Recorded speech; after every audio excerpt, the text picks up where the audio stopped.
Hej. I den her video vil jeg vise jer nogle rigtig vigtige mødeindstillinger, som I kan tilrette.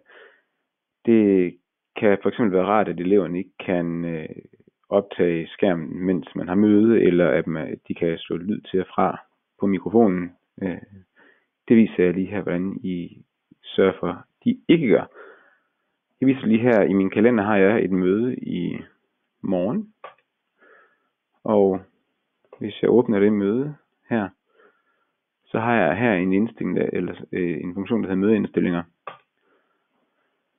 Når jeg åbner mødeindstillingerne, så bliver jeg skudt på nettet, og man kan risikere at skulle logge på med sin konto, men det har jeg allerede gjort, så jeg kommer direkte ind til indstillingerne.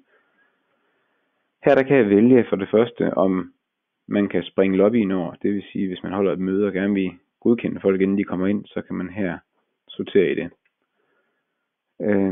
Men den der funktion, der er rigtig vigtig her, det er de nederste her.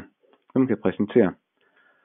Og som udgangspunkt er alle sat til at kunne præsentere. Det vil sige, at alle har rettigheder til at være den, der styrer mødet.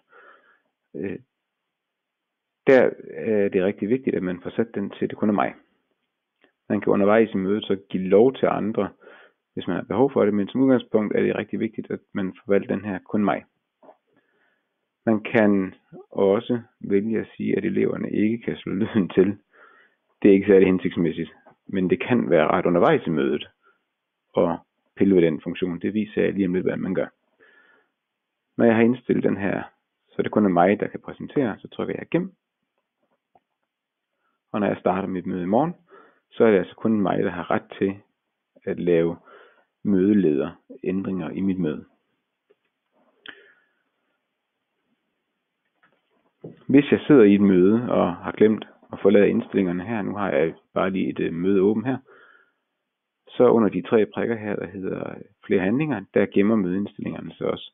Og der åbner de sig bare som en fane, hvor jeg kan ændre de samme ting til kun mig.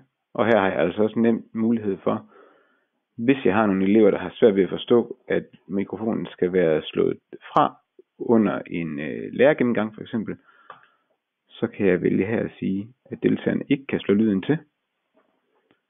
Og så kan jeg nemt slå lyden fra på dem alle sammen og være sikker på, at der ikke er nogen, der sætter lyden til, uden at de får lov mig.